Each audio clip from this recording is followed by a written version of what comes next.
I'm actually here. It is Saturday, and there's a couple of things that's going haywire right now, but we're going to get through this today, and we're going to deal with panache here. So, without further ado, let's go ahead and get things rolling by saying those words that we always start a show with. All right, you want to fight crime?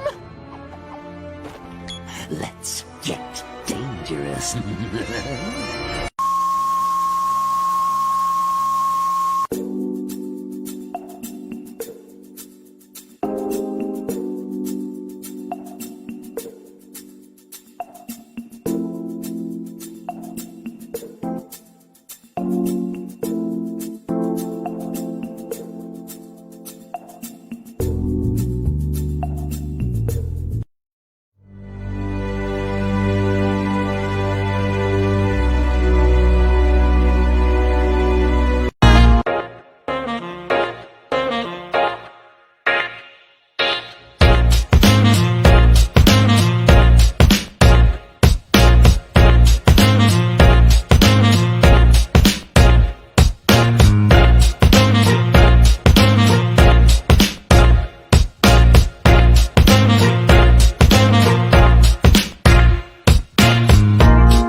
Yes, it is showtime, and welcome to another episode of From the Desk of a Small Press Publisher. I'm your host, Joe D. McPhee, and believe it or not, going to be some things that are not going to be done tonight only because the laptop and stuff is acting all weird and funky and trying to get files moved before I can actually show you guys. Like, for example, tonight's tonight's comic books, new comic books for the week. I did a video earlier this week. It got deleted off the PC, so when I went to storage today, I did another video. It's on the phone, and I'm trying to get it to move from the phone to the laptop. Can't get it to do that, so we will probably get to that a little bit later here. But outside of that, hopefully everything else is going pretty good for you here. It seems like there's just a lot of stuff that's just trying to make me, if I could say, angry, but I'm not going to let it. So it is what it is for today. But before we get into the crux of our show here, let's not forget that stupid o'clock happens 1 hour into this show, which is at 11 p.m. Eastern Standard Time. And then after that, we have Last Man Standing. And then you get a little bit of a respite into this Monday, which is Labor Day. And I think there is a Labor Day version of Nevermind the Furthermore with Nicholas Tucker. And don't forget, on Thursdays, we still have our Comic Book Spectrum, 7 o'clock Central Standard Time, 8 o'clock Eastern. Hopefully, you guys have been liking that a lot more now since ever before because, we're kind of changed the format. We're doing a lot more discovery and talking about other stuff other than comic books, like stuff that we see on TV and everything to that magnitude, and trying to get the group together before we can start talking about cartoons from back in the day and what we love and what we don't love and everything to that magnitude. So that eventually is going to come sooner or later. So on that note, since I don't have I do have new comic books for the week, but the video that I did is not. It's just it is what it is. So we're going to say hello to our chat here. We got Parallel Spectre saying that she's first. And then we got, well, LB, it's me. Yep, it is you. And there she is. Oh, fuck me in the ass with a lightsaber. That was loud as hell. Yeah, it comes on pretty loud. Yeah, you have to be mindful of volume. It scared the hell out of me and the girls. Yep. LOL in the jazz. Yep. Yeah, yeah. Behind is a big when it's a lightsaber. Yep. Beanie Liz, boo, we want bookies. I could play it to you off the cell phone, but it does not look good playing it from a different device. So I'm just waiting for it to finish uploading here to see what we can do. Hopefully we will get it completed by the end of the show here. Hey, yep, already did and 10 minutes ago. Yep. So we got the likes, we got everything together. Oh, speaking of shows, we did another Whatnot show here. I do thank everybody who participated in that Whatnot show. We did have at least two sales here. And just to let you know, we got them all ready to pack and packed up in the dang it. I can't even think of the name. Oh, Gemini mail boxes here. I still have to tape them up, put them in our poly bags, print out the printing label, and get them into the post office box where we can guarantee that we get our money from Whatnot on those purchases here. However, even though it wasn't that much this time around, if you are a fan of She Hulk, be with us on June 8th. Why?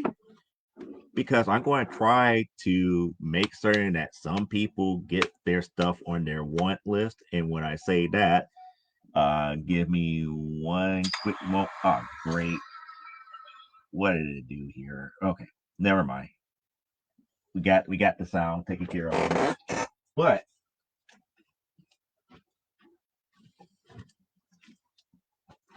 just to let you know what's coming down the pike here on June 8th, we got this nice. Now that's a bag. And in this bag, we're going to try to fill out people's want list. So we got things like, and yes, I do have an actual one, but that's the it's not called the replica. It's called the it's not even reprinting, facsimile. That's why the word was escaping me. The facsimile of that one. I do have a She-Hulk #1, and trust me, you're not going to be able to unless you twist my arm. If you want it in a raw copy like that, you're going to be paying some money for it. We got variants of different She-Hulk series, and we're going to try to cover as much stuff as possible. Like I said, we got extra copies of issues, even another She-Hulk number. Yeah, I told you I had another one that's going to probably be out there here, and I had an extra one of the one shot too. So that's going to be kind of like some of the things to be chomping at the bit for a lot of people. Remember, I said I had another set available. There it is, another full set of the first time Lyra is introduced as a She-Hulk here, and even the mini series where her and Jennifer spent some time, and Lyra got used to being as a kind of like a teenager or growing up on Earth, around everybody else, and a full set of Jennifer Walters Must Die, a full set of it, including the hard to find last one. That was hard to find. So, and I still got more stuff coming along the lines too. And we got, and it's like these are things I'm going to put together, and we're going to set up the photos and everything or whatnot, like the first 10 issues of the Hulk series. And I kind of wish I had another issue number 11, and it would be the full set for that whole run. But this is the first 10.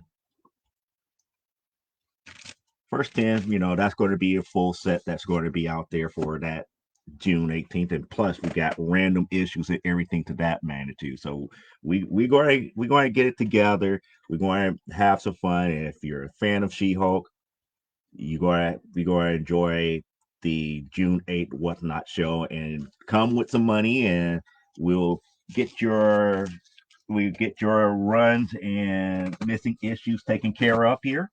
And then on the 22nd of June, we shift. I'm about to say shift gears from She-Hulk to Wonder Woman. And if you were there for the Whatnot show, you saw some of the older stuff that was there, and we're going to cover pretty much all the different volumes of all the extras that I have here. And I'm going to try my best to fulfill people's want list that way. So those two shows are going to be what it is here. So let me go back to the chat here and let me see what we are missing here. It's like I get a double hump, Joe. You best pray that it uploads. Yep, it's doing it. It's just taking its own sweet time across the board here because I'm actually looking at it from the phone as it uploads. It's about at 16%, and for some reason, Bluetooth takes forever. So, man, it's a long time since I have read a comic book. Crazy. It's been several months for some reason. Curious to hear what you're reading. The next thing that I'm planning to read from beginning to end, and I have it sitting right here, and it's a series that Clyde and Eric kind of recommended to me. And here it is. And it's all 6 issues here. And it's a full set of Junkyard Joe. So that's the next series that I'm actually reading. This is an older series, and when I say older, it's like maybe a year old. So I'm trying to do some catch up, but that's the next thing that I'm actually reading as of right now. Points to herself, I bought a bookie. Yep, you did. Sarah, why no free comic book day a few days ago? What Beanie? Oh, either way, glad you got something and something you like, Spectre. Beanie is my daughter. She's Joe's smallest but hugest fan. Yeah, yeah. Gimme, gimme, gimme. I'm cute. Spectre, I'm saving money for a replacement vehicle as well as moving out. Didn't want to find something I want to add to my pull list concerning Free Comic Book Day, which is understandable. Hash that one out. The big Wonder Woman bookie. Which one? Which book? Which book? Because I don't know. And it's like Sarah, one of the best places to get a car is eBay Motors. There's no shenanigans there because eBay will totally f you over if you sell a lemon. Yep, I heard about that policy. Yeah, I'm still sore at Sarah for not book facing me. LOL. Okay, so y'all are not friends and everything here. Not much not much to save to get back on my feed. So comics had to take a back seat for much needed regaining of independence. Adulting sucks, lol, but it's worth it. Yeah, I can understand that. Uh, I just told Joe my money situation. I can't wait until it happens. So I can get back on track. Yeah, I need to get the Junkyard Joe. I believe I only have issues 1 and 2. Yeah, but you know where I got that one from. I got that set from this place that you told me about here, which was Kirby. I have no idea where any messages there are from you, Spectre. The same name as it here on Facebook? No, not the same name. It's not the same name here. And there's Clyde. Speak of the devil, he will appear. There's Clyde. It's like, hello, Saturday WhatNots. Yes, yes, this Saturday was not as profitable, but it was still fun. And at least it was for an hour. You know, we did an hour. It didn't look like there was a lot of interest in the books that I had for this particular Saturday. But I already mentioned about the next two. The next two is bring your She-Hulk want list, and then that's on June 8th. And then on the 22nd is bring your Wonder Woman want list. But I got a lot of pictures and stuff that I need to take to put out on those shows here for everything to be up and ready and to go here. And besides, I still got 2 more weeks of going back and forth to stores to see what other stuff I actually have that could go into the show here. So it is still a lot of stuff here. Sunstrider is me. I bought Sir Clyde. Yeah, I'm familiar with that name on Facebook. Interesting. Yep. The thick She-Hulky, the one where she was dressed as the lawyer on the street.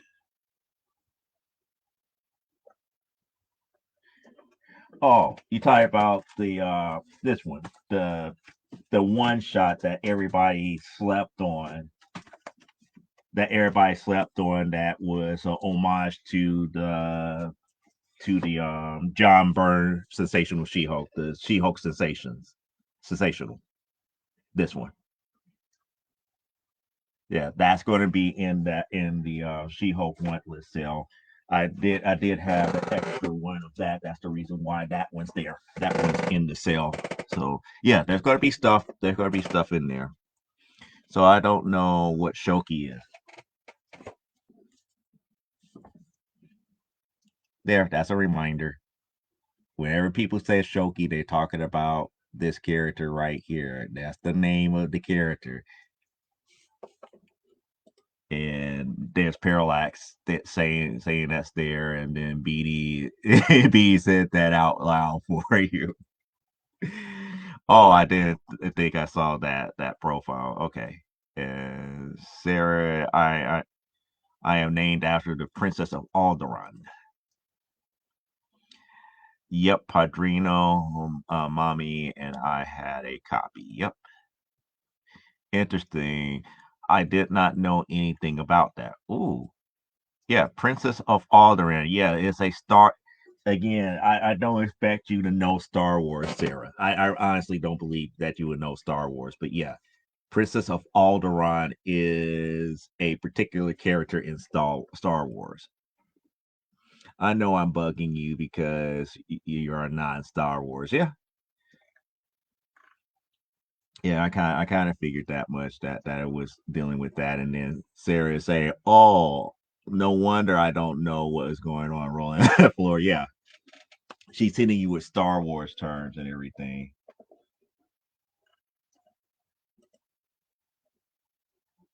So what I'm trying to do here is trying to get other things up and going, and it's like, yeah, it's all good. I kind of figured as much here.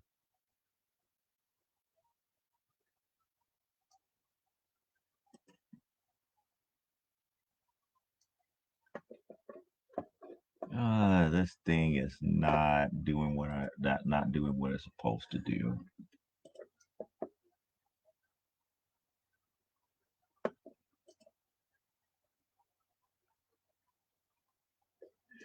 But I'll figure that out. And we got Peter here and saying, how do people get how do people not know Star Wars? Um, they're just not a fan. Just like that's just like asking me, how come you're not a big fan of Doctor Who? It's like that just came too late in my lifetime. I was never a fan, just never caught my interest. How come you're not a big fan of Dark Shadows? Was never interested as a kid. I knew of it, but you just don't know things about it. It is what it is. It's just what you come in contact to. Not everybody comes in contact with Star Wars. It's not like people live up under a rock. Yeah, that's like yes, but yes, I was named after Carrie Fisher in Star Wars. Yeah, my ex-husband did that to me with Star Wars stuff as well. Seeing those movies a million times, and my mind wanders. Yeah, she's just not a fan. That's just me coming. If I was around Sarah going like that all the time around Sarah, and she has no idea what that means. She would have no idea what that means because she's just not a fan of it. It's Euripides. I know who it is. Yep, I am here. Or horror with you too. Yep. Well, no, I am not a big horror fan, but I do know of horror movies. I don't go to see the latest and greatest things here. And most horror films to me nowadays is nothing but gore, so I don't have no fun with it. It's like to me that's nothing. Classic horror is not horror anymore. Yeah, it was a rhetorical question. All good. I get it. And Sarah's green. Peter's like, yeah, Dark South sucks. Was 25 years before I was born, and they never showed it. It. Again, it has its fan base, and that's the thing. Everything has its fan base, so I can't just say everything sucks. It's just wherever you gravitate to. Auntie Eyeball says a comic show once one time you came in that thing. You're braver than I thought. Yeah, kind of like me not being a fan of Deadpool. Yeah, a lot of people are not a big fan of Deadpool. I'm not one, but I understand why people may be. Which I replied, funny. They said that about my ex-husband, Beatty's father. I have too many names. Yep, too many names. Peter, Euripides, Jack. We all say hi. Jack of all trades. And yeah, Deadpool comics are terrible. The movies are amazing. I don't know. I don't know because I don't like the comics. The movies are hilarious, but are they great? I don't know. Yes, yes, and a master of none.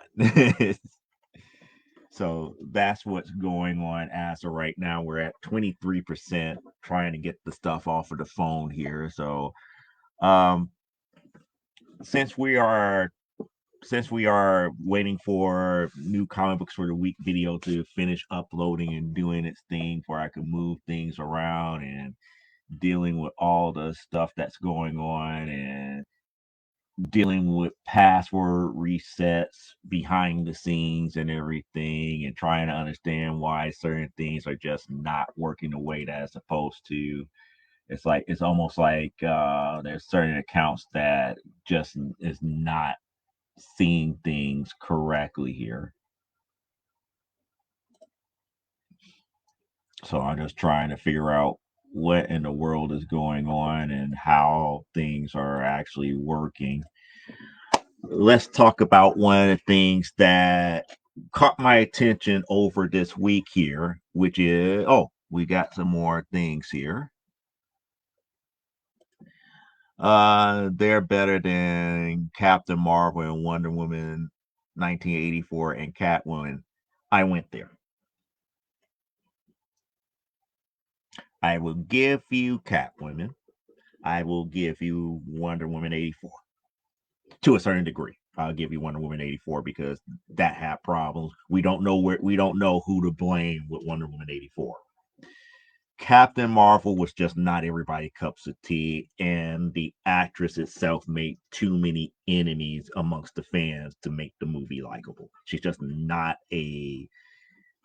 She just made the character not likable. It is what it is. I need to get Sarah a She-Hulk trade paperback. Uh, get her some a good fourth wall breaking, such as issue number 50, where issue number 50 was celebrating why she was what she was and how she was. Catwoman was horrible. Halle Berry needs to turn in her SAG card after that. I don't think it was Halle Berry. Whoever wrote that movie needs to turn in their SAG card. There was no actress that could have saved that movie. None. Zero. That movie script just sucks. It was what it was. It wasn't the actress. It was just a poorly written movie. Period. Yeah, it's not her fault. She didn't write or direct it. Yep. Captain Marvel 100%, 100, 100, 100. I couldn't get past the first 5 minutes of the Deadpool movie.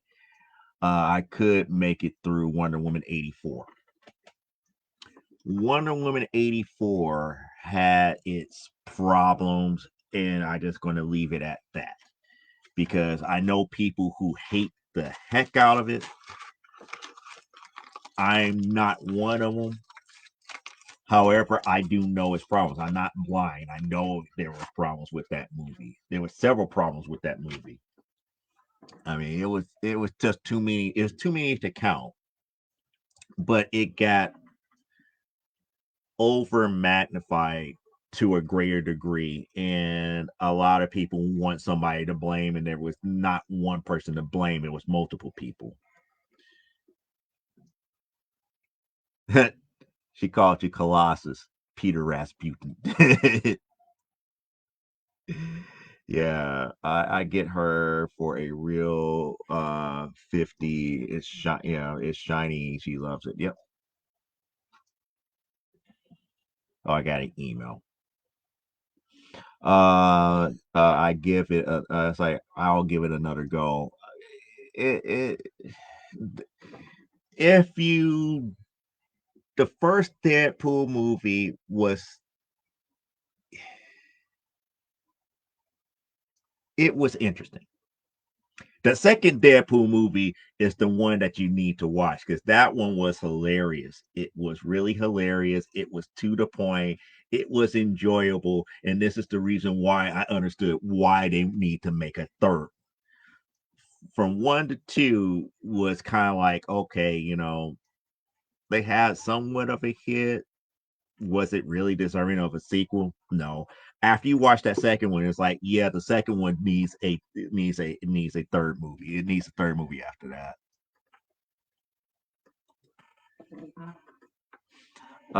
It's like if it wasn't for, it's like I guess I just wasn't in the Ryan Reynolds mood that day. Yeah, it could be. It could be. Okay, you're right. Halle Berry as much of a victim as the rest of us. Yep. And again, everybody wants to complain about that. The movie that I complain most about Halle Berry for, and I still feel that she does not deserve an Academy Award for Monstrous Ball. No, I would have a hard time accepting an Academy Award for that role. If I was her, I would have a hard time, a very hard time accepting that. Just like with Denzel Washington in Training Day, I would have a hard time. Well, actually, with him, yeah, I still would have a hard time accepting that Academy Award. But they got it for what they were. I believe that they played better roles, which was more deserving than the roles that they won their Academy Awards for. I do believe that here. I actually been wanting to watch Wonder Woman 84 again to reassess. The more Okay, I'm going to let you in on a secret. The first time I watched Wonder Woman 84, I got into a lot of arguments with people because I kept saying that the movie was not as bad as what it was. It had problems, but it wasn't as bad. The second time around, I'm up here arguing with people saying, no, it was not as bad as what you think it was, but yeah, it had a lot more problems than I realized the first time. The third time, I was like, no, this movie got problems. It got problems. I understand. I understand why people don't like it, but how they want to go at who's to blame, why it was this way, why certain concepts were the way that it was. And I was like, people just get too wrapped up in how can I put this? There's certain things in that movie that I felt that people got too wrapped up in, and it's like these are fictional characters. This stuff does not happen in real life. It's supposed to be escapism. Therefore, some of the stuff would be all the very cringy stuff would not be normal happenstance if it happened in real life per se. So you have to go in that mindset knowing that Wonder Woman 84 is a very flawed movie.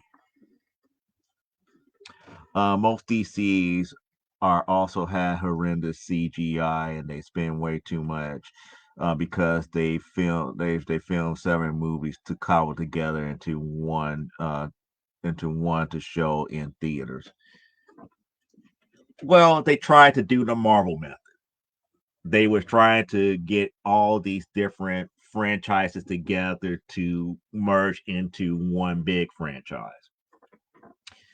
They tried to do that, and it kind of failed because nobody liked Justice League. Nobody. People didn't. There were problems with Batman versus Superman. There were problems with Wonder Woman 84. There were problems with Man of Steel. There were problems with what was the third one? Dark Knight Rising. But that's getting to a whole nother can of worms and everything here.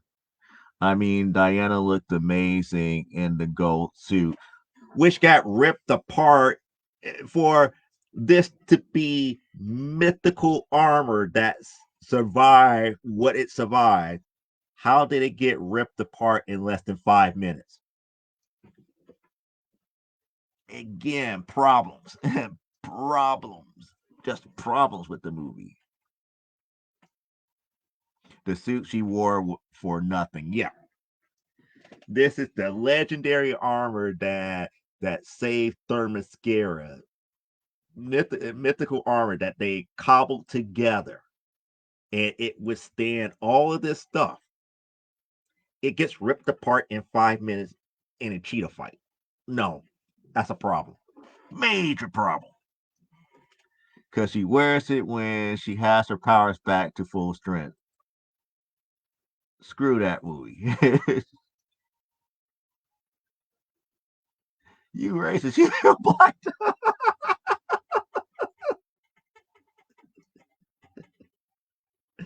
Oh boy, don't go there. Don't go there, please. Yeah, that's not the point. Though she looked amazing in the suit, almost bought the doll because of it. I get it. I get it. This the gold eagle suit was not done justice in that movie. It should have not been ripped apart like that in that movie. Not. It should not have been. I love Josh Brolin, DP2. Hush, Colossus. Let the dog. Oh, don't go there. Don't go there. Yeah, I still think Denzel for Training Day is a token Oscar, considering the fact of how he got snubbed for John Q. Yeah, why would you give it to him for playing a bad guy when he played the good guy who had no other choice? You snubbed him. I don't get that. Again, that's why there's still so many problems with the Academy itself, and why a lot of people don't watch the Academy Awards like they used to back in the day. I mean, the Academy Awards used to be an event to watch on television. Now people just shun it because all the movies that get brought up for awards may not be the best movie of that year. And you have to think about it. If it's not the best movie of the year in the eyes of the average person, then what does the Academy actually stand for? What is truly critically acclaimed? And we got so far, at least in the 2020s and the 2010s, where stuff that got snubbed by critics were regular people fan favorites. So somebody is either out of touch at the Academy, or maybe the industry needs to pay closer attention. I don't know, but it is what it is. Yeah, he deserved it for John Q. The more you watch it, the more you hate Wonder Woman 84. the more you watch Wonder Woman 84, you see more and more of the problems it has. In a way, it's like one of those movies that if you don't have to watch it more than once, you probably would enjoy it and not think much of it. Female Mike Stolaski, although the Rise of I still haven't watched. I still not have watched Rise of Skywalker. That's another movie that I did not watch as of yet here. So I can't really say one way or the other. And what are we talking? Oh, no. Okay. Again, I'm getting sidetracked because people got to be sending me pictures just to be like, oh, this is what he's talking about. I was like, I know which toy that he's talking about, the Gold Eagle armor. This is what was being talked about here. And yes, I know that I'm live. Get off my screen, Facebook. Oh, I'm sure here comes the DC movie bashing again. No, I'm not. I don't bash DC movies because there's the movies that I like from DC. Most other people hate. Like for example, I like the two Shazam movies. People don't like them. I love the first Wonder Woman movie. A lot of people like it, but there's some people that just don't like it at all. There are aspects of Man of Steel I actually like. There's a couple of parts that I don't like up in it, but I get it. I understand why. But that's the armor that we were talking about. That in the comic books, that armor represents a lot more than anything else here. But no, we're not. I don't try to bash DC movies. That's not me. I don't. Justice League had problems. Justice League had problems between the two versions of to me, there was no definitive good Justice League movie. Each one had its unique problems. But saying all that to say, the way that they led up to Justice League could have been better. I don't like how they brought Superman back because the way that they brought Superman back, I'm up here like, really?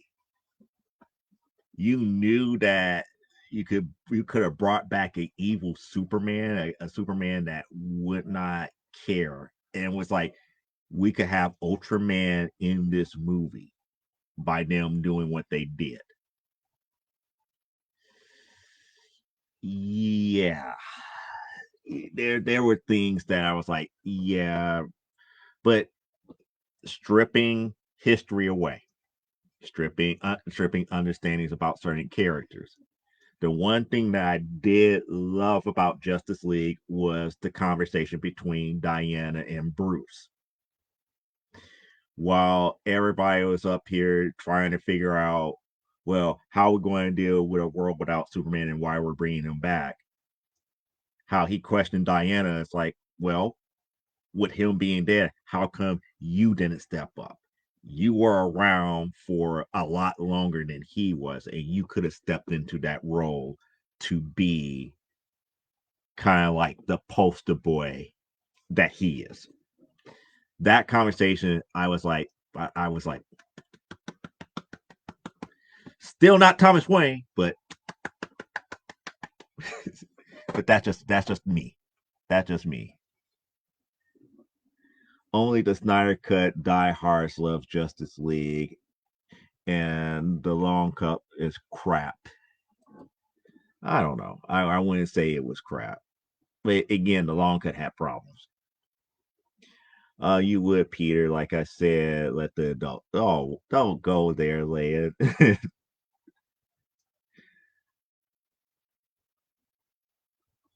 Okay,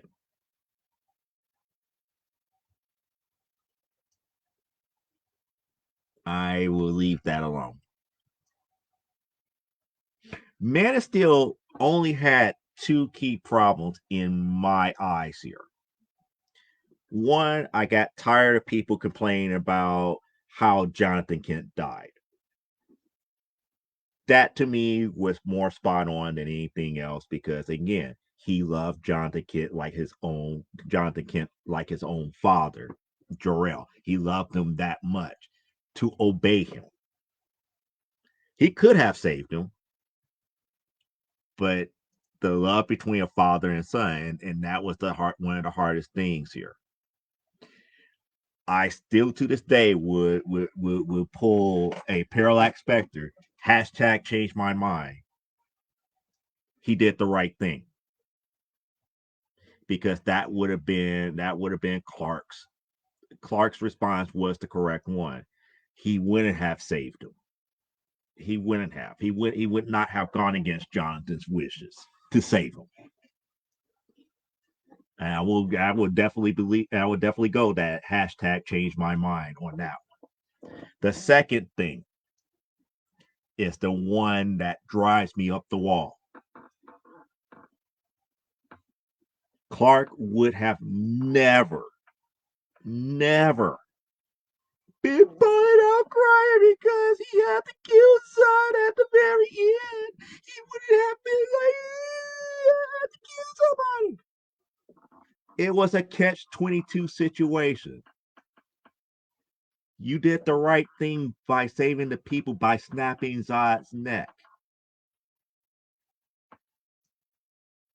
He would not have that. I killed somebody mentality. No, get that mess out of here. Yeah, he would have been upset. He would have been in his mind, in his head, but he would not have cried like a baby. Sorry, wrong emotion there. Batman Superman is terrible. It was 20% better than Man of Steel. Wow, you are being harsh tonight. Have you ever read a Superman comic book? Oh no, she's about to go there. People just don't want to see a DC movie to see. Again, I just mentioned a couple, and you don't even talk about it. Shazam. We got Blue Beetle. These are movies that nobody talks about, but yet they're mainstays. Flash was not good. We had problems with Wonder Woman 84. Justice League had its problems. Batman versus Superman had its problems. And I'm not even poo-pooing Man of Steel. I just saying over two glaring things that I saw with the movie, and I just like, you know what is a movie that I actually enjoy. I actually enjoyed the first Wonder Woman movie. I have it on DVD. I enjoyed the heck out of it. It's not the fact that people don't want to see DC movies succeed here. I just think that there's a lot of people that are overly critical and they have made some poor decisions with some of their more mainstaying characters, such as Superman, Batman, Flash, Wonder Woman. However, characters like Billy Batson, aka Shazam, they made some great decisions on with Jaime Reyes as Blue Beetle. They make some great decisions on, but nobody talks about those movies. Show me somewhere where people are not bad mouthing those two movies. It's very rare that you hear somebody saying, "Oh, I love what they did in the two Shazam movies." I'll be one of them. I like both of them. I like what they did in Blue Beetle. But there's not a lot of people talking about those movies because they're still sore about Batman. They're still sore about the Flash movie. They're still sore about all this other stuff. So you can't really say that people don't want to see a DC movie succeed. It's not just that. It's just that they did so much to their mainstay characters that the other ones that they've been doing. I mean, you have to think about it. Black Adam, they just didn't do all that great of a job with. But again, Dwayne Johnson took that one on the chin because he admitted the wrongdoing and not in just fighting everybody tooth and nail about, oh, I don't want to fight Billy Batson. That doesn't make any sense to me. It's like, but read the books. It will. Read the books. And then after it's all said and done, he was like, you know what? I apologize for that. You know, my hard headedness. It was what it was. What the like I say, it's like cause piss off and having this thing for all humanity is not Superman's MO like in Man of Steel. No, it wasn't the fact that he didn't have this thing for he didn't have a disdain for humanity. He didn't understand the last lesson that Jonathan told him, because you have to understand, he was always told to hold back. He was always told to hold back what he can do. And again, that's the reason why I love what how Pete came to help him after all those years. Pete and Lana was the only two kids that saw what he did for them on that bus. And many years later, after crashing into Denny's, Pete happened to be there.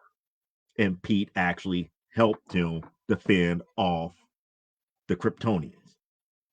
It wasn't a lack of disdain. It was just more along the lines that I believe Clark would not have indifference like he did. He would have been, and again, this is probably one of the reasons why people hated Man of Steel. Man of Steel was grim and gritty. Superman was never grim and gritty. everything was everything was not like like a Batman type deal, but they tried to make Superman, they tried to build Superman movies like it was Batman. Like there's a dark, deep, gritty side to Superman. Not really. Not really. We got beyond the days of Clark being the ultra boy scout. That would have been a turn off to everybody. And when I say turn off to everybody, I'm talking about everybody who is a modern day moviegoer. They wouldn't like that. But for this grim and gritty aspect of it, like for example, after the Kryptonians did what they did and Superman came on that base, it's like it's no way in the world that the military would have let him go. There would have been a big fight that happened there. But again, this is the grim and gritty aspects of DC storytelling that they wanted to do in their movies, and it falls to the wayside with Superman, because Superman was never a grit and gritty type character.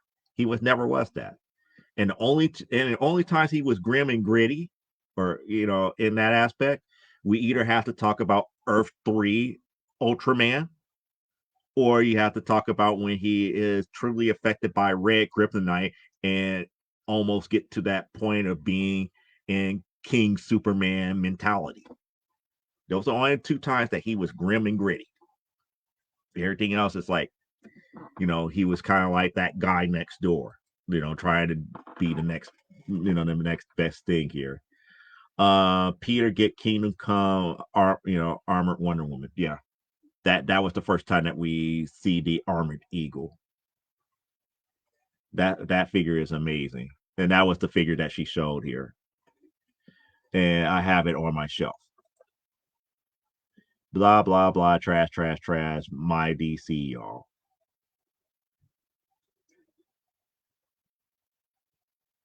I guess you're talking to Leia because you're definitely not talking to me. Because if you're talking to me, you definitely not listening to anything that I've been saying over the last 5 minutes here. Yeah, I stopped watching the Academy Awards 25 years ago. I did not need rich celebrities and movie moguls telling me which movies to like. Yep, that's where it got to.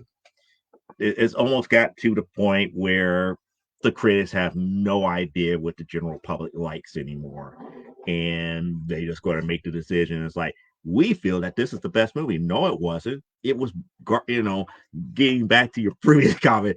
Blah blah blah, trash trash trash. give us this type of movie. We will be happy. Joe Show Peters there. The I did that already. We already covered that. Listen to Joe. I always do this. Deal with it. Yeah, there's the Kingdom Come version.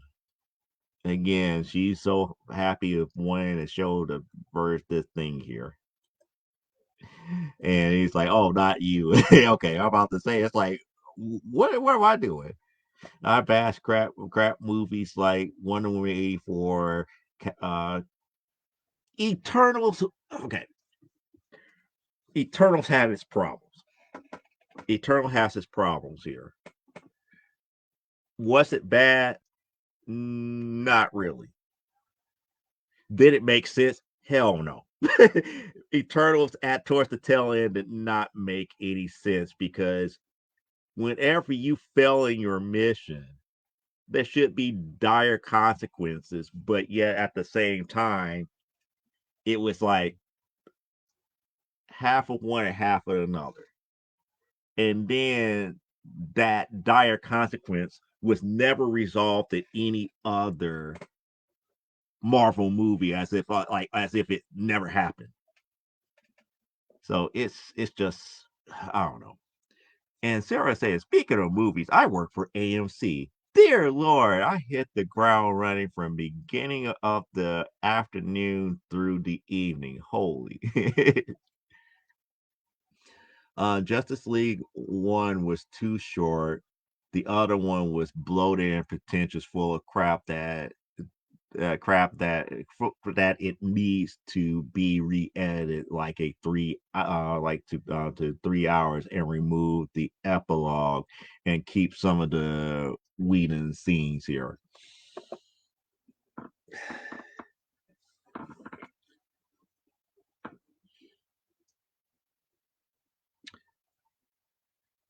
To be quite honest, Justice League movie to me needed a complete rewrite. I will explain later. Well, actually, I'll probably explain in a few minutes. A movie can have its problems and still be enjoyable. Correct. Correct. Such as Man of Steel,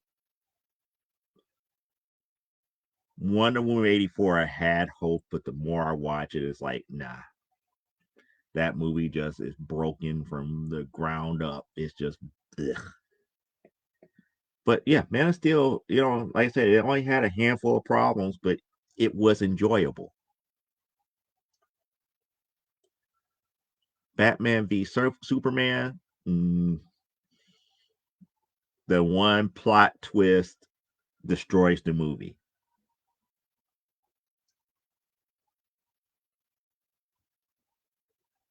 And then a non-title character comes in and shows up both of the title characters. That was the other thing about Batman v Superman that I did not like. And it's like, wait a second, you got a non-title character come in and it got you hyped up to go watch her movie, which came out after this. Something's wrong there. Something's wrong, but there's certain aspects of that movie that was enjoyable, and there are other aspects that it just doesn't make sense. Justice League was not enjoyable. Stop being a DC homer and like stop being a DC homer like Marvel homers. I don't think he's really being a DC homer per se. Go back and forth, wait for the keyboard and in listening mode. Yes, Diana and Bruce 100%. That dialogue in Justice League, and I honestly believe that Bruce pretty much told her off several times. It's like we didn't need Superman. You could have let us. You were that shining beacon that Clark was, or Superman was. You choose not to. He chose to be it, and he would not let it go.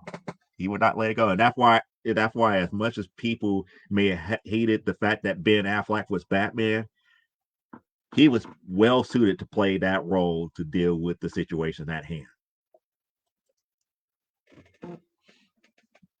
But she's been crying over a dude that she know for a week 80 years ago.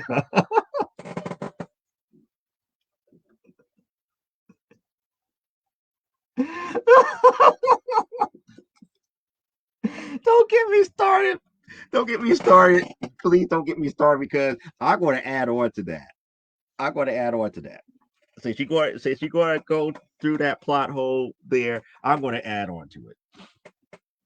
She was crying over a guy who happened to land on on the island that she's from, who happened to be the first guy that she ever laid eyes on, who happened to be like, "Hey, hold on, why are you being so forward? This, that, and the other?" Because you are, if I could say, bit naive to how the rest of the world deals with stuff.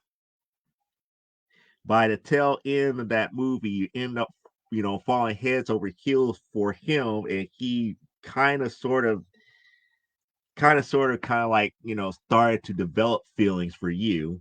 He ends up dying.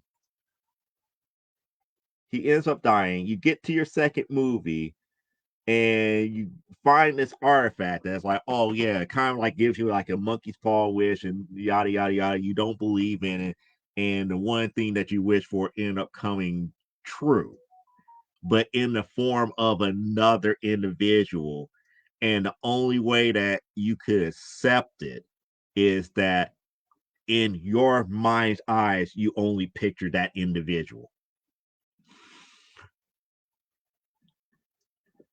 You just made you just made Wonder Woman look like she was a crazy lovesick puppy in Wonder Woman 84. That she's the crazy one. And this is after the fact, you had all these guys hitting on her, and she kind of like, no, I know, I don't know. It's like, that's okay. I don't want, to be bothered. This, that, and the other. I'm not looking for somebody right now. I'm okay. And the guy that was trying to be nice and cordial to her ends up being the guy that you was lustminting with takes for that he takes. I'm like, yeah, that is some psychotic drama type nonsense that shouldn't even got past shouldn't even got they should have been like, we got to go back to the drawing board in this one because you got to explain how in the world 80 his body is decomposed. It's like it would have been hilarious if it would have been a skeleton, a decomposing skeleton coming back, and she said, "Oh, only thing I see is him," and it's like it's a decaying corpse. How can you be in love with it? And then you want to introduce all of these other traumatic experiences dealing with the dead. But no, you got people talking about, oh, she raped the dude. It's like, no, y'all don't understand psyche and abnormal psychology and all this other stuff. She didn't rape the other dude. She was in a relationship with the person who she was originally with. That person took the form of the guy that we meet in the very beginning, but the other guy was still up in there. Says who? It wasn't a thing about was the guy still in the body or not. That got erased when she said the only thing that I see is him. Even after even after Steve leaves in this movie, dude comes back. We don't know if she was cordial to the dude the second time around, if she was still seeing Steve or not. Can remember she had to let Steve go. But again, you made Diana seem like she's in love. Yeah, right, right. And they're up here talking about, oh, there's not problems in that movie. Hmm. Right. You just don't know. Y'all just don't know what problems it really was here. Good Lord, millennials think they know everything. Yeah, I wouldn't say it's millennials. I would say anybody that is born after 1986 or so. No, I take that back. After 1995. Those who grew up where they were 100% in the internet age, where everybody had pretty much internet, falls into that category, Peter. Why? Because information is readily there, but there is no context. That's the one problem with some of the younger generation. They don't have they have no clue about context. They will say, "Oh, I read this, and if it says this way, I want to take it literally." It's like, no, you need to put some context to it. It's like, what do you mean?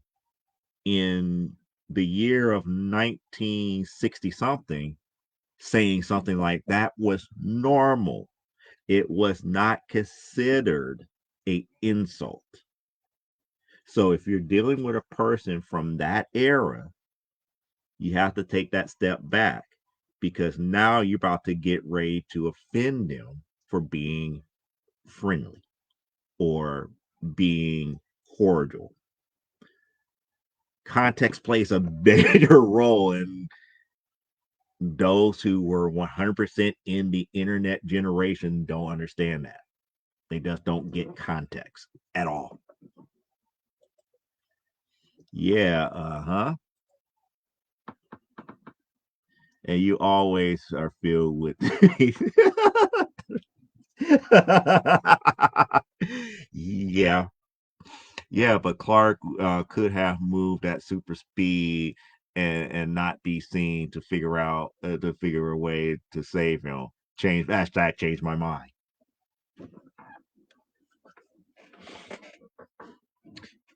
Okay, since you went there, which does Clark fear most? Disappointing Jonathan or saving his dad and this saving his dad?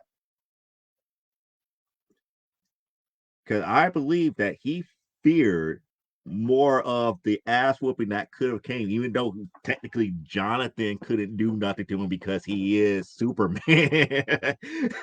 And I'm just going based upon the movies and based upon what we know in the comics. Clark really didn't go too much against Jonathan in a lot of things when he was growing up. So for Jonathan to tell him, "Don't save me," I think that weighs a lot more than using his power because he knew he could save him. He knew. He knew that he was fast enough where nobody could have seen what he did, but Jonathan would have known. And what he knows of Jonathan and his opinion and how he held Jonathan's opinions to high regard. Do you really think he would risk that? And let's put this back to the comic books. Do you think he would risk a possible butt whipping from Jonathan? And we want to say butt whipping as far as verbal butt whipping. I don't think it's going to be physical because I don't think Jonathan would raise a hand to him. So that is my challenge to you with that hashtag change my mind. I'm not saying that he couldn't move, but I'm asking you in this change my mind, would Clark risk disappointing Jonathan and going against his wishes in that aspect if it was in the comic book? It would be a hard press. And then if he did, he better have a damn good reason other than I just wanted to save you. You didn't have to die today.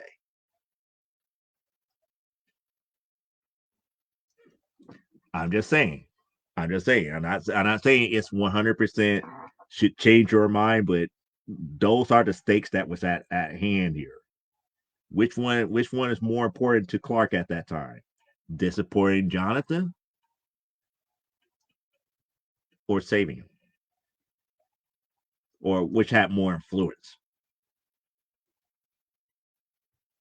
And again, that's the reason why Man of Steel was a bad fit because in a regular Superman movie, that type of grim and gritty scenario would never have happened. Just like how he put that 18 wheeler on top of the needle, the way that he did to get back at the driver. That would have never have happened.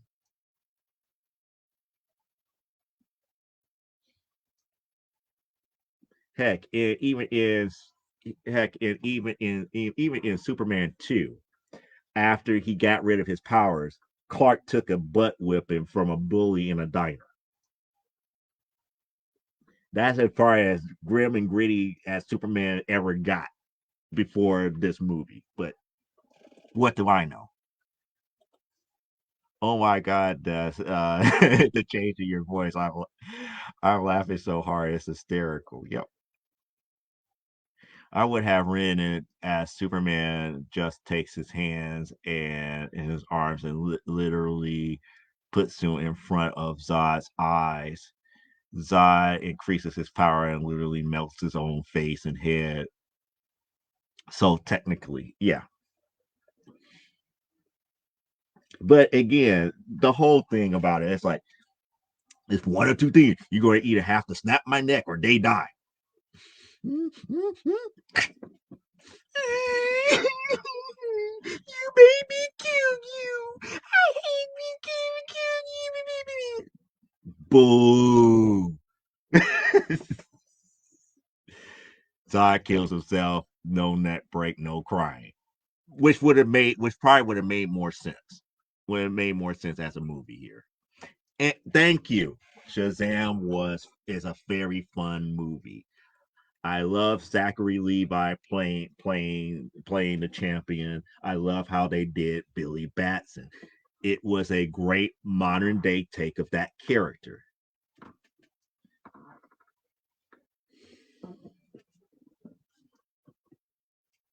No, no, can I accept Green Lantern? That movie was horrible. Green Lantern was horrible. Nope. LOL. Yeah. Flash was terrible. Yep. First, yeah. And this is the thing. As a Wonder Woman fan, I knew for a fact if they messed up the very first Wonder Woman movie, they're done. They were done.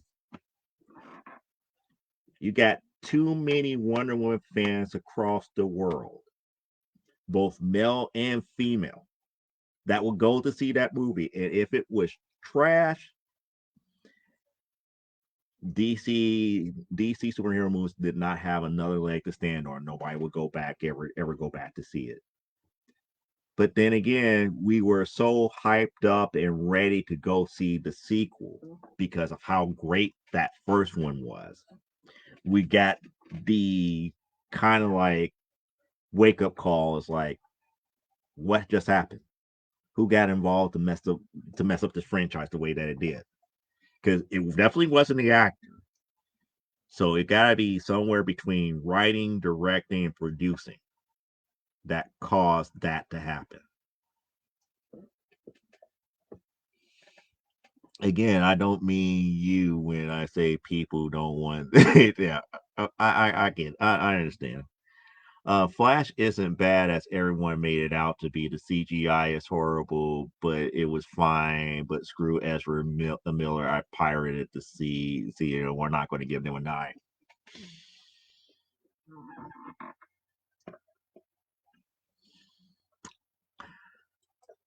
I will leave that comment alone. But yeah, Blue Beetle isn't that popular versus the other characters. It was not a smart move to make it a big movie for him. Actually, it was a smart movie. What was dumb was after Justice League, you did not do a cyborg movie because that was the main character that was the breakout out of all of them, all out of all the characters that they had in Justice League. Cyborg was the breakout character. You could have did a couple of things with Cyborg to lead up to another Justice League movie. But no, you have to go and do another Flash movie and I leave it alone. I leave it alone. I leave it alone. I'm leaving it alone.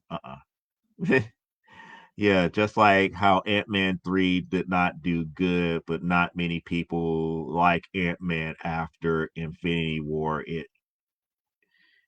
It's like, wait, what are we watching? Well, why are we watching this? Ant-Man 3 should have been a better movie, and they rushed it. They rushed it because there was like a lot of things that were revealed in Ant-Man 3 that if they took the time to do it, it would have been a lot better movie and it would have introduced Kang a lot better. But then again, we had the controversy with the actor who played Kang, so now the franchise that they wanted to do for the next Avengers movie falls to the wayside because they can't use Kang. They can't use Kang the Conqueror. Yeah, Black Adam was terrible because of Dwayne the Rock Johnson not wanting to be like, I don't want to fight a kid. I'm too macho to fight a 16-year-old kid. Read the books. Read the books. There's a reason why that happens.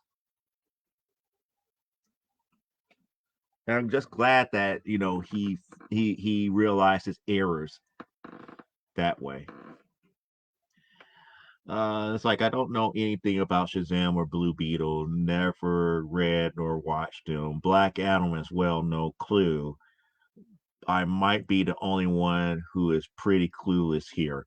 Well, they're not as well known of characters. Well, Shazam is. We know Shazam probably as DC's version of Captain Marvel. Um, Shazam and Black Adam go all the way back to Fawcett Comics, back to like the 1940s, to be quite honest with you here. So there are long, mainstays here, but they're not as up under DC. They're not as popular as like your Batman, Wonder Woman, Superman, and stuff like that. Say with Blue Beetle. Blue Beetle, there have been many different Blue Beetles, and Blue Beetles go all the way back to like the 1930s. The current Blue Beetle, Jaime Reyes, is, if I could say, up under Peter's term, he's a millennial who now has the Scarab, and the Scarab took a liking to him. This is the first time that the Scarab have ever talked to somebody in millennia. The Scarab actually befriended him. So it's a lot more that goes into Blue Beetle that people don't realize. So for you to be clueless about it, it's like, yeah, I expect the average person to be clueless at least with Blue Beetle and maybe with Black Adam. With Shazam, if we called him DC Captain Marvel, I think some people probably would know a little bit more about him than anything else. Well, the movies are no place to pick those. Yeah. Well, again, I still feel that there's shots in the dark. It's like nobody saw Legends of Tomorrow coming about and working out the way that it did. but you have to throw something at the wall and see if it stick. Nobody asked for Batgirl or Batwoman. I can't remember. I think it was Batgirl. Nobody asked for a Batgirl movie, and they tried to throw it at the wall and see if it stick. I mean, there's a lot of movies that they could have thrown out there, but there's certain ones that does work. Like Blue Beetle does work. Was Blue Beetle a popular enough character to get a lot of people into it? No. But because it was a good movie, and if they and even when you look at the story behind it, at least from the actors and other people's point of view, it was during a time after the pandemic, during a writer strike, that they released the movie. Nobody knew about it. They had to rely on word of mouth to get the word out to go watch the movie in theaters for them to make money. So there was no, millions and millions of dollars to hype up this movie because of the writer strike. So it's movie industry to me sometimes it's like it's almost like a self-defeating prophecy in a lot of ways on how some of the things self-destruct on themselves. Everything is grim and greedy. Hack Snyder, yes. I'm more into the bad boy image than the pretty boy image, which is probably why I'm a Batman fan and his villains and more of a goth feel of sorts here. Being that I don't like Bruce Wayne, I like Bruce Wayne's villains, but I don't like Bruce Wayne. In most cases, Bruce Wayne, in my opinion, is a rich psychopath who gets away with being a vigilante because one, he's on good terms with the commissioner of that city, and two, he has money.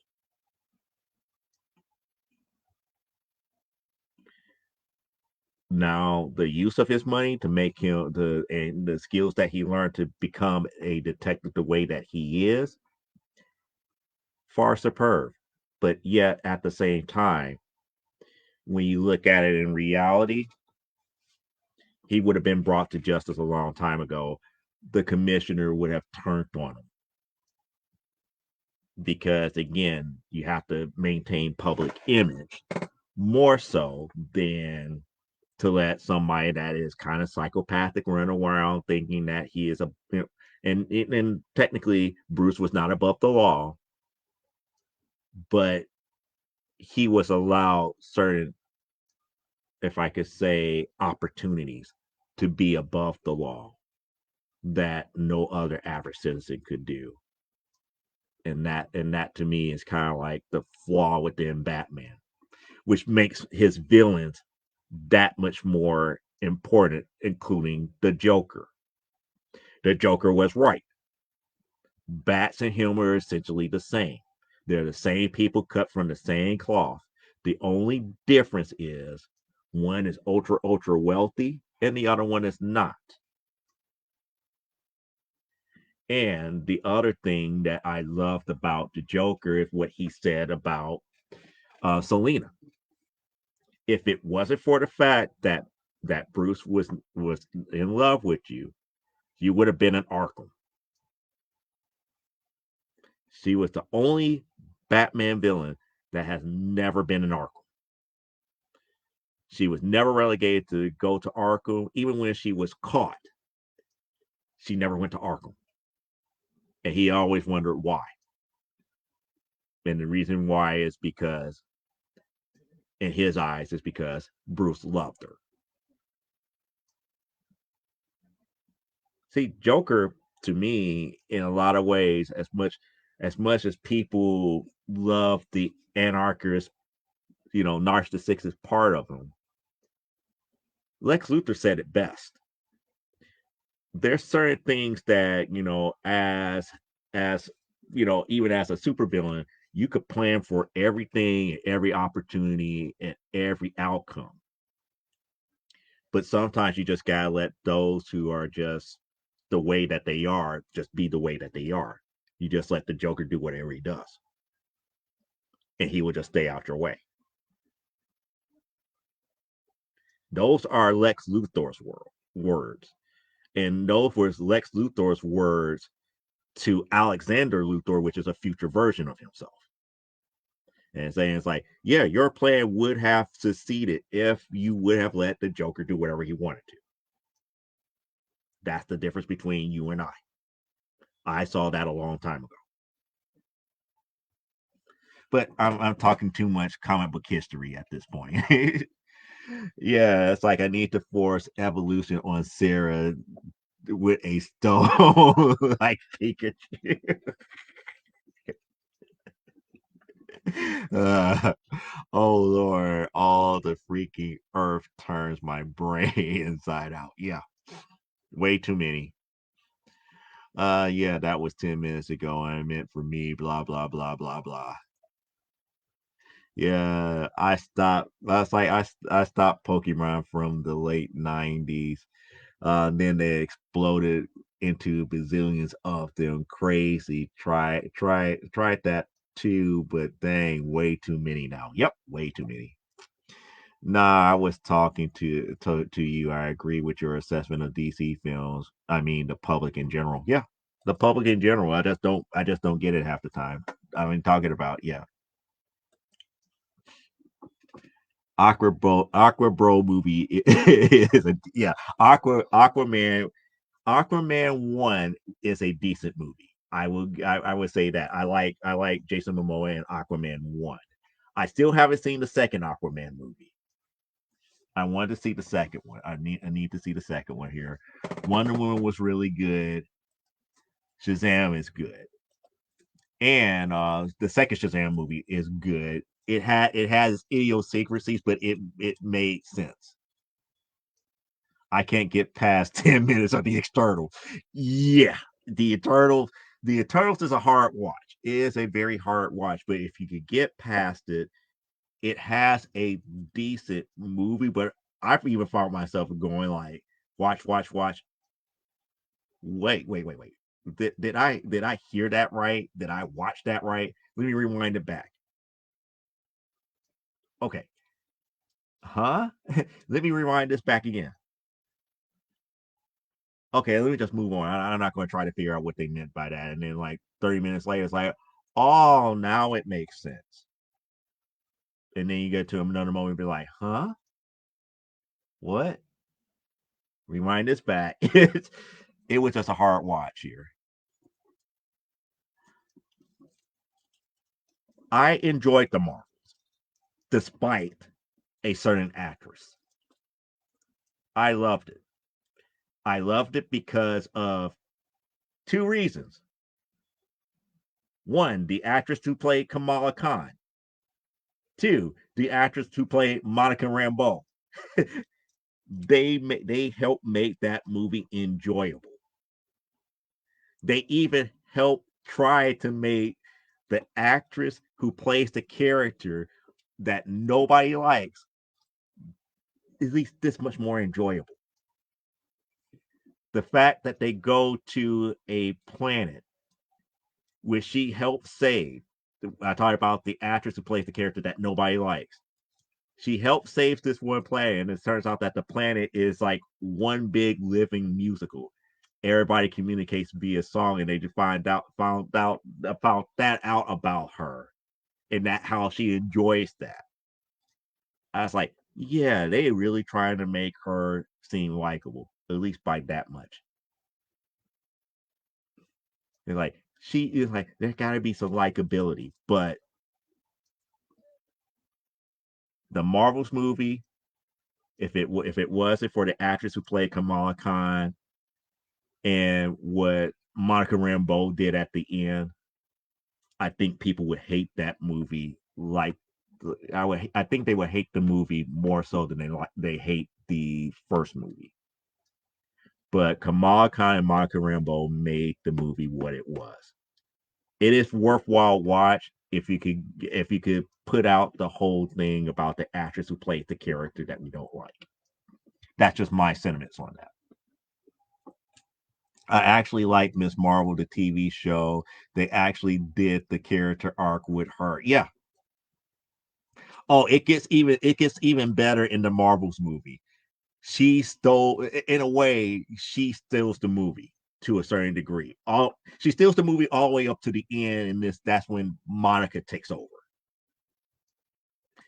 But yeah, that's the reason why the Marvels is, it may be worthwhile. Well, duh, Justice League is terrible if you take both versions and re-edit them correctly and may be palatable. Probably. I would have been better than Lex than Eisenberg. Yeah, yeah, he probably would have. Heath Ledger, rest in peace, amazing Joker. Dang, he was the best Anarchy Joker. He really was. I was not expecting him to be like the Anarchy Joker, the way that he did, or the way that he was. He wasn't the Joker that I was expecting for a movie like that, but because it was grim and gritty, he gave us the kind of like the best performance. And this is coming from a guy who the last time that we saw him, he was weighed and he was measured and he found himself wanting. And if you know what movie that's from, then you know why I said he came a long way since then. Yeah, Ledger was good, Oscar worthy. No, if he was still alive, he would have been, in the end all. Nope. I don't think he would have been in Dark Knight Rising. I don't think he would have been in Dark Knight Rising. And then on top of that, because they were trying to end it in three movies, we got the bootleg Robin that we got at the very end to say, "Here, you're going to take over as Batman."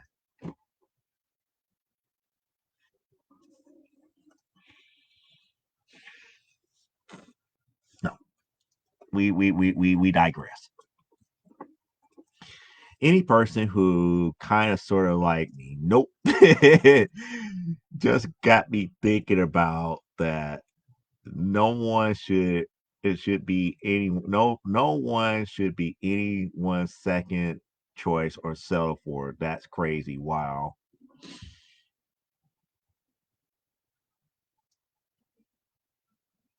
See, now you got me thinking about another concept here.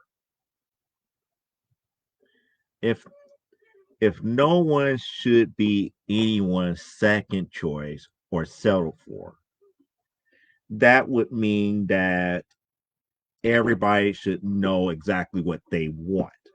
And that's not the case either. So if that's the case here, why is a second choice bad? Why is settle for bad? Unless you know beyond the shadow of a doubt, beyond all possibilities, you know exactly what you want when it comes to that aspect here. And that aspect is talking about relationships. So, that's what, you got me thinking, got my wheels turning. It's like, you know what? That's a good point until I thought about that. A lot of people don't know what they want in a significant other.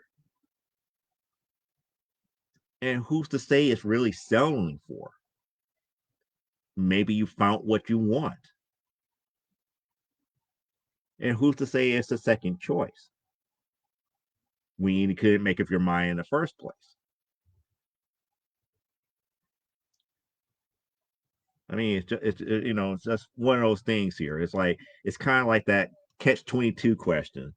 It doesn't feel good to be somebody's second choice. It doesn't feel good to be settled for. But maybe the real question is more along the lines: am I truly what you want? Because if you're truly what that person wants, then the other two things doesn't matter anymore.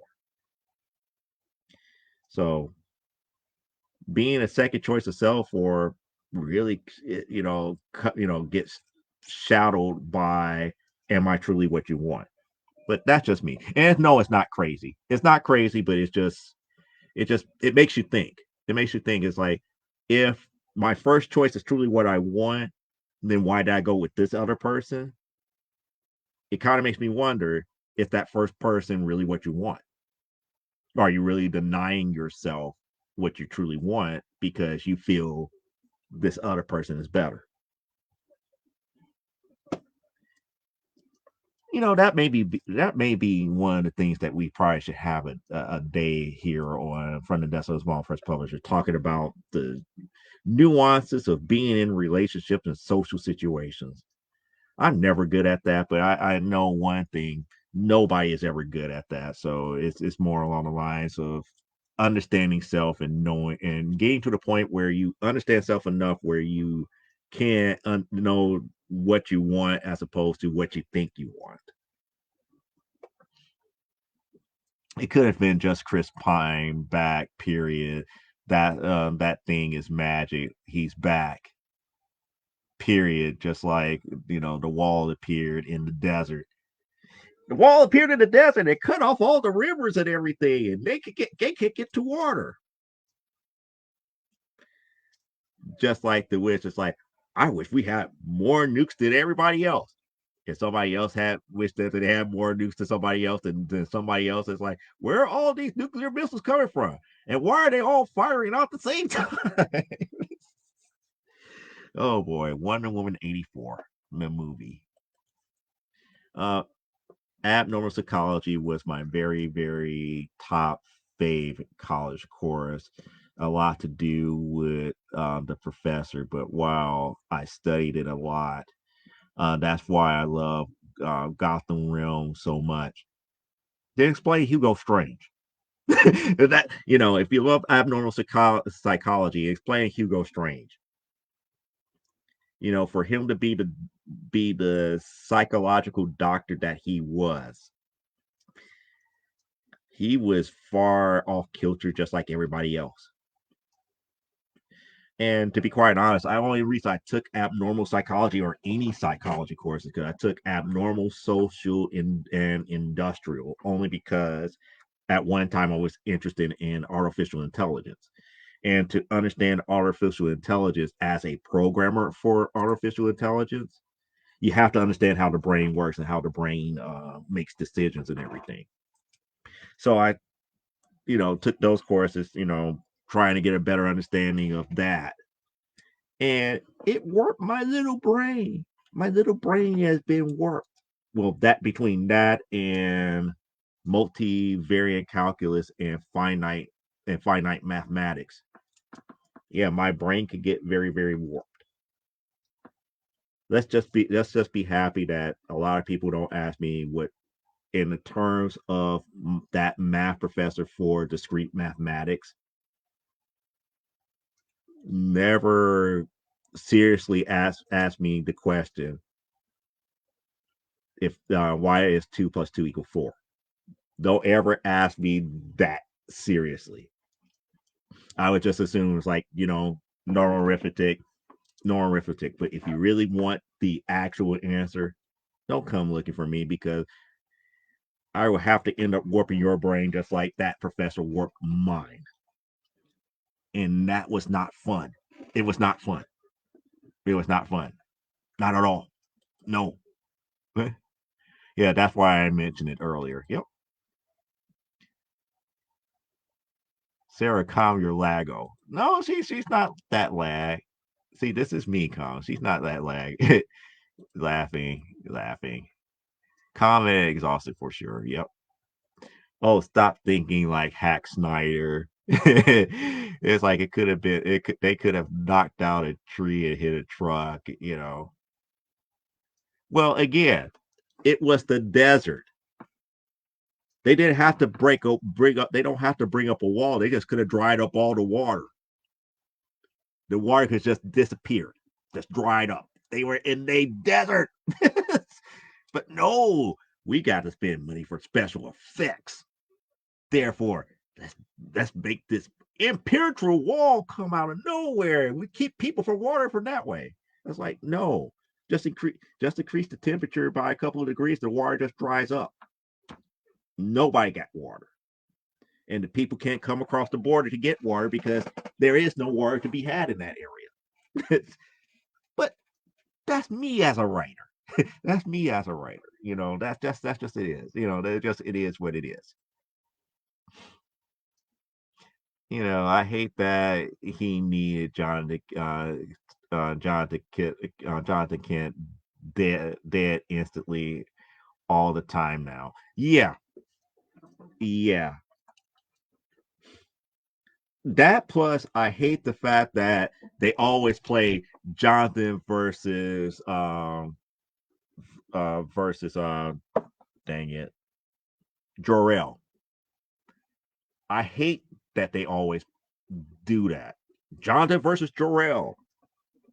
Jonathan raised him as a kid, but Jorel is his natural father, and he could talk to him based upon what he's going through with all his powers and all this other stuff.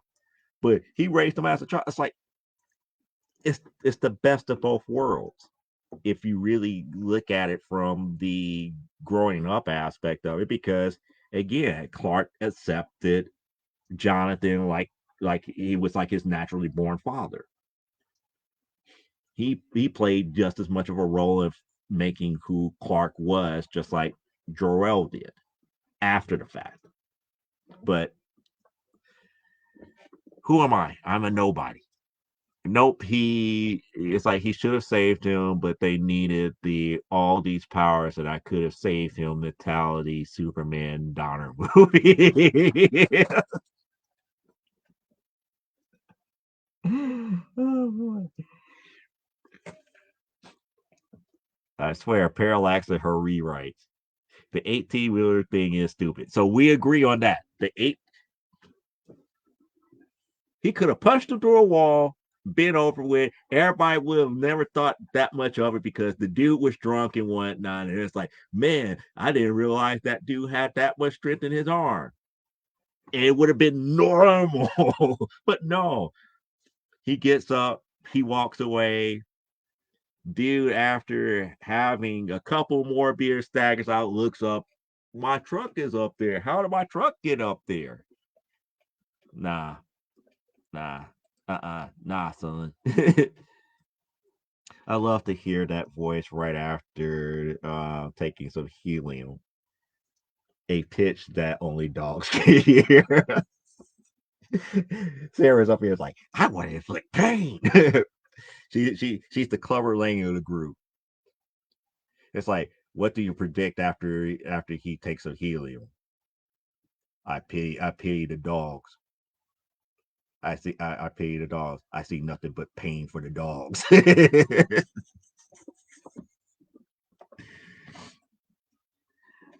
Which is worse, Catwoman or Green Lantern? Catwoman, because again, they did not follow anything dealing with the source material. End of story. Again, you could put the classic Parallax Spectre hashtag change my mind. Ray Fisher as Cyborg was horrible. Your opinion? And again, they did not do his full story in that movie, and that's the reason why I say I wanted a full Cyborg movie to deal with him and his dad. I can see why they cut him from the theatrical. Mm-hmm.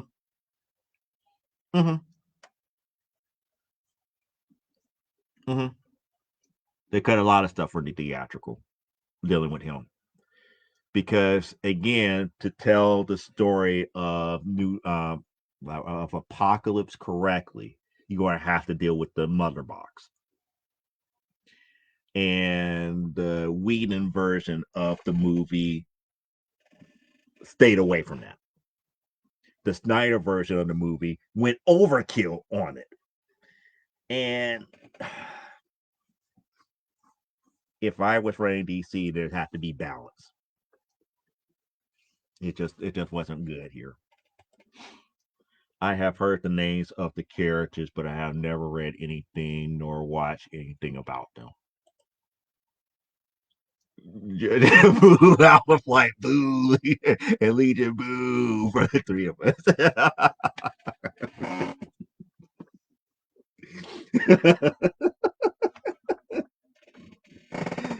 Oh boy. If the Legion got a movie, boy, would we be hearing it for Parallax and her tribe over there. We would be hearing it for days. I have not watched Madame Web as of yet. I want to watch it. I have heard that if you're looking for a Spider-Man movie, you're not going to get a Spider-Man movie. If you could accept it as just a standalone movie that's not related to Spider-Man lore, you might get some enjoyment out of it. That's what I heard. I haven't watched it yet.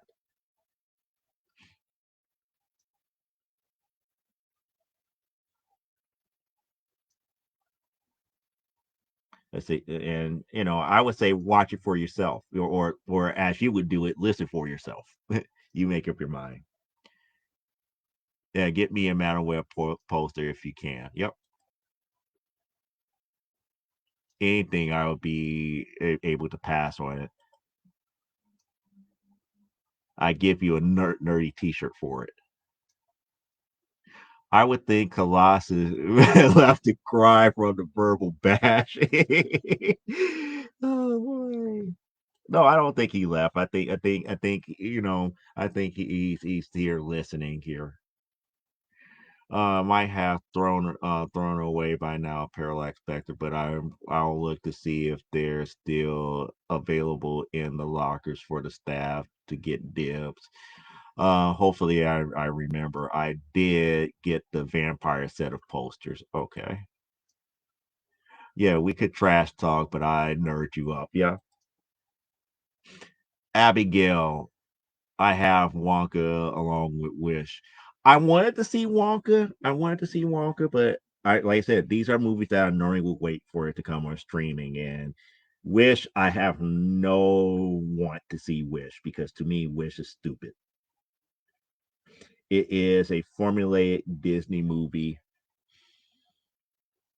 The movie that I'm waiting for Disney to come out because I know it's not going to be formulated is Inside Out 2. That one I'm waiting to see because that one is definitely not going to be formulaic at all. And it's like there might be others in my car, but I think I gave those to Goodwill and wondering if I grabbed them. I definitely keep an eye out, Spectre. Thankies. And poor Jason Momoa. Well, I want to say poor Jason Momoa because if he does get cast to the character that he wants to play, oh, it's going to be on the popping. Jason Momoa as Lobo. That would be nice. That would be epic. That would be epic. Jason Momoa as the main man Lobo. And I was going to ask if that was good. If that was good, I'm on the fence with it. You're most welcome, Spectre. Trying to scroll down here because I think I almost caught up here. Well, yeah. Oh, and I need to check on the other thing here. Did it finish? Nope. We're at 76%, so it's almost downloaded to this phone here. Well, yet I killed a billion of people, but not ringing into the sun with with her fart powers. So yes, screw the movie. A lot of movie posters to look at. I didn't write them all down, but they tend to get rid of the ones that have been sitting in the lockers within a month, maybe at the longest. Thomas Wayne forever, real Batman. Yes, that is correct. Thomas Wayne suffered through real trauma. He's the one that had to deal with the hard choices, such as his own wife becoming the Joker, his best friend's wife becoming the legitimate epitome that was far worse than her husband becoming Two-Face, taking on his best friend's son as his own ward. Yeah, Thomas Wayne had a lot of damage going in, all because he lost Bruce. Him and his wife lost Bruce. And for some reason, I just like that story from Flashpoint dealing with Flashpoint Batman and Thomas Wayne about instead of Thomas and Martha dying, Bruce died that night, and what it would have done to that family. And being that Thomas was a doctor who was on kind of like doing stuff on the low for the mob, I could see him being that type of a Batman. And why the whole, the scenario about Falcone and all the other stuff that's going on about his family and some of the secrets that came later in Bruce's life in modern day terms, at least movie wise, was epic. No, I mean, go after one person and then it goes bad. You're on the back burner, and then kind of gets settled as a second choice thing. But in doing so, you kind of prove my point about not exactly knowing what you want. Because if you put somebody in the back burner, that doesn't necessarily mean that they're truly their second choice. You're just thinking to yourself, well, I don't know. You haven't truly made up your mind one way or the other. To me, second choice would have been like, well, they're both keeping everything equal and every suitor equal.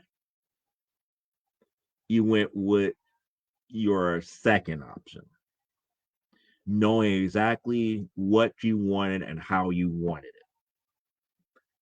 And I think that's the key thing, is being true to yourself, that you know what you want, when you want it, and how you want it. I don't think everybody can be true to themselves in that aspect here. But I get what you're saying as far as, you know what, maybe I should have reservations. But it's like maybe those reservations is not really reservations. It's more so that you're not certain about what you want. I mean, you could have your mouth, watering for chocolate, and you go and grab vanilla. Doesn't mean that vanilla was your second choice. As much as you thought you wanted chocolate, you ended up getting what you wanted, which was vanilla. I mean, that's the way I kind of look at it. Yeah, a great friend of mine, great friend of mine who has his girlfriend kind of cute. Not what he truly wanted, but wanted a warm body anyway. Well, if it's not what he wanted, does he know what he wants? Because if that one particular girlfriend is not what he wanted, I think you said not exactly what he wanted. I'm wondering if he's being true to himself, because you wouldn't go for the option that is there unless you know beyond a shadow of a doubt that that was you truly wanted. Because again, you wouldn't keep a warm body around unless after it's all said and done, after you look at all options, you know deep down in your soul of souls that's what you want. And I truly believe that people use, well, it's not what I really wanted as an excuse to do whatever they want. And because they use it as an excuse, I question them. It's like, do you ever know what you want? or are you just trying a little bit of everything until you discover something, something down the line? And to me, it's always going to be you're not ready to be in a relationship because you don't know yourself. And you have to understand self and know, hey, you know, I might not be compatible to this person because it's not because of them, it's because of me, because I know how I would react to these certain situations if I have to deal with this individual in this form, in this fashion. It has nothing to do with the other person, but it also comes off, like you said, a afterthought, a second choice, settling. And I hear the word settling more so from women than men, more so. And the reason being is that it almost comes off as, is this truly what I want? As opposed to looking at all options and knowing self. I don't know, but that's just me. Just the weirdness with me, and understanding that. Wonder Woman 84 had the wall because of Trump. You get it? Maxwell Lord is Trump. No. You want to know who was Trump in that movie? It was that one sultan that was ruler of both countries. And he said, I'm tired of this other country always asking and borrowing this, that, and the other. I want this. Master Lord, like, okay, granted. And there goes the wall. That stuff is hilarious to me. That is still hilarious. I'm not wording things the way that I want. It's a different kind of situation, but my wording can't get out the right way. Probably because I am tired. I think the wording is coming out. I think the wording is coming out correctly, but at the same time, it's like I think we're pretty much saying the same thing. Neither way to look at it is the best scenario. It's like if the best scenario is that even if you look at it from my point of view, or look at it from your point of view, it never always seems to always come out correctly anyway, unless you know beyond the shadow of a doubt that you did that is truly your second choice, or this, that, and the other.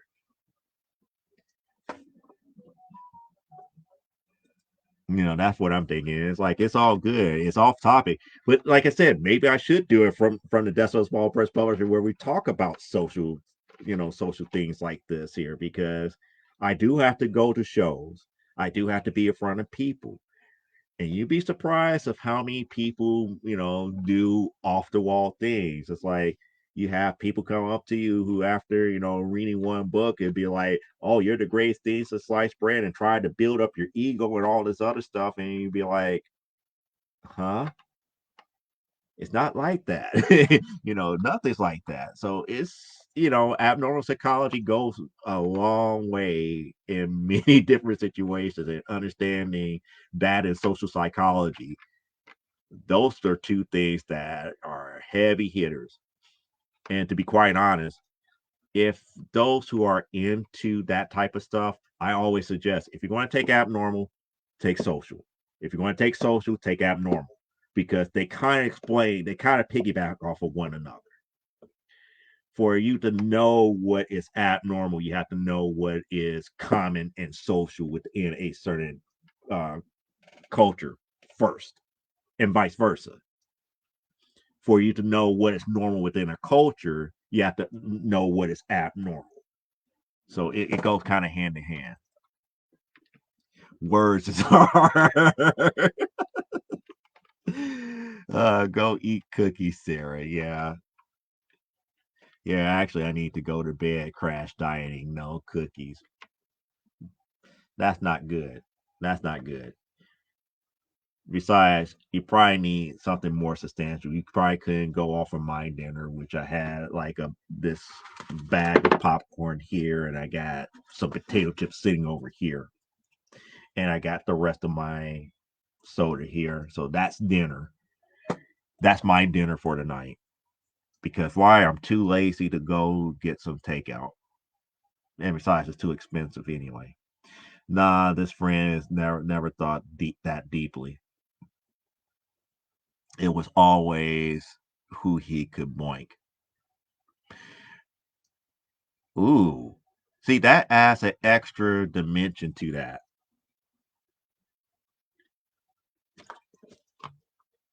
That actually extra dimension. That does. Because now you got me thinking he never would know what he truly wants because his major desire would be to boink. So would he ever truly find who he was really meant to be with, or would it just come down to whoever boinks him the best? That's a good point. Abnormal. Again, we're getting to the deep into abnormal psychology and doing profiles of people. That's not a good thing. And besides, I'm a type of person that will overanalyze something like that. Wish I didn't have to either. Yeah, yeah. So that I think I skipped the whole thing. It's like I don't know what diet means. Yes, you do. The diet means is the type of food that you eat. We're not going into the stereotypical word for diet, because again, what we eat on a daily basis could be our diet. But if we get into the cultural terms that we don't like about the word diet when it comes to health and all this other stuff, we hate that word.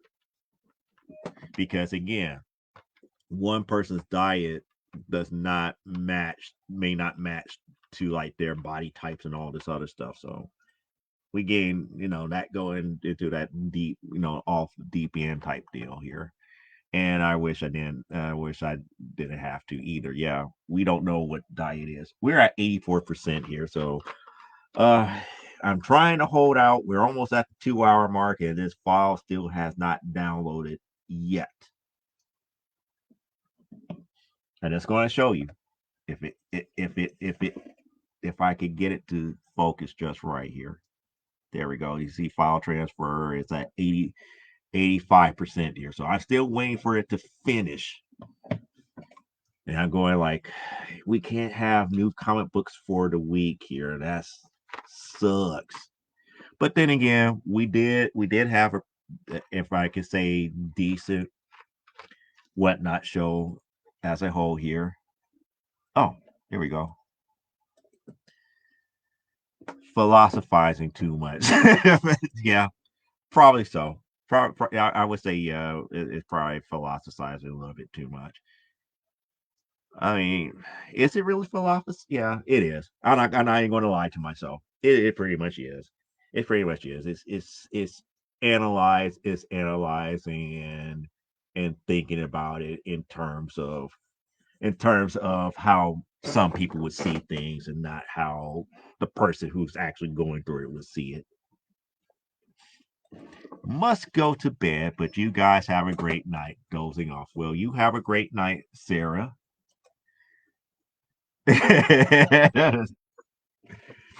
Tonight, death is Joe McFeasel. Feasel, I see. maybe, maybe, but I'm not trying. I really wasn't trying to, but like I said, it's a good off topic to talk about because, again, as nerds and geeks and all of these other not classical not classical stereotypical terms that people call people who like superheroes and all this other geek culture stuff. We don't really talk about the hangups and social anxieties of a lot of this stuff either. About And what makes it even worse is that now, since a lot of this stuff is cool and people think that it's like, well, it should belong to everybody. It's like, well, people like us who've been in it for the longest, it's like, yeah, we have been traumatized and all this other stuff. And what seems normal may not be normal to everybody else, and what's normal to everybody else may be abnormal to us. You just don't know. You just don't know. We're at 86% here, and I'm kind of running out of steam. We're at the 2 hour mark here, so I'm up here. Try to hold out here beyond a shadow of a doubt for I could make certain that we could play this film here. You know what? Screw it.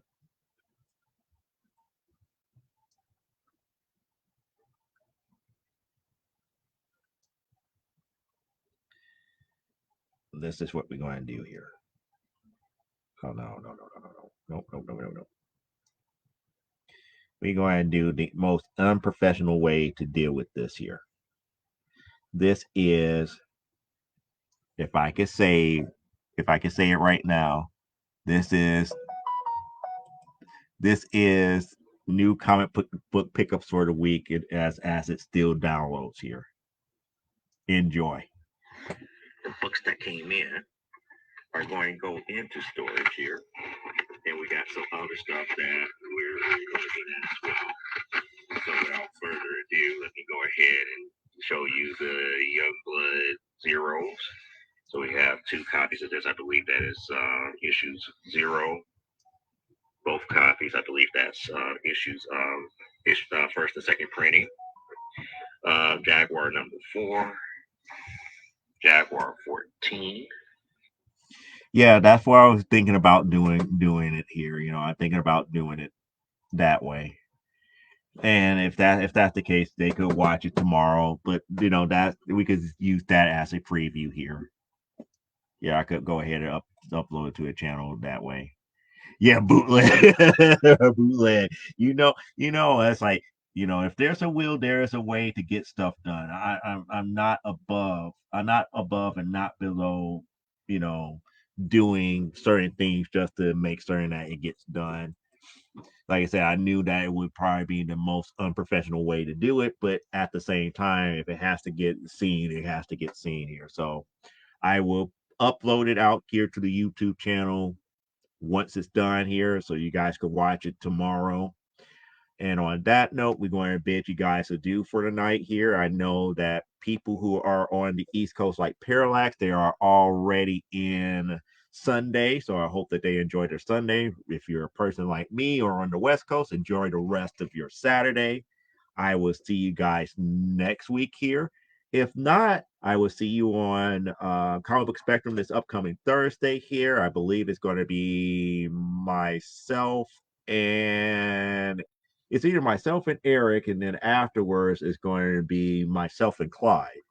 And it won't be until the middle of June where we all three will be back together here. So it's going to be, some things to do, some things to talk about. However, I am going to find a way for all of us to start talking about cartoons again because there's a lot of cartoons that needs to be talked about that we have missed and loved and everything, and we should embrace and enjoy here. Just like how we've been talking about X-Men 97 over the last couple of weeks here. So, and she said, I'll be on Facebook for like 10 more minutes eating some actual dinner. Yeah, rub it in my face. Rub it in my face here. Yeah, I just appreciate that. But until next week here, have a good evening and we will say goodbye in another language called adios. Bye.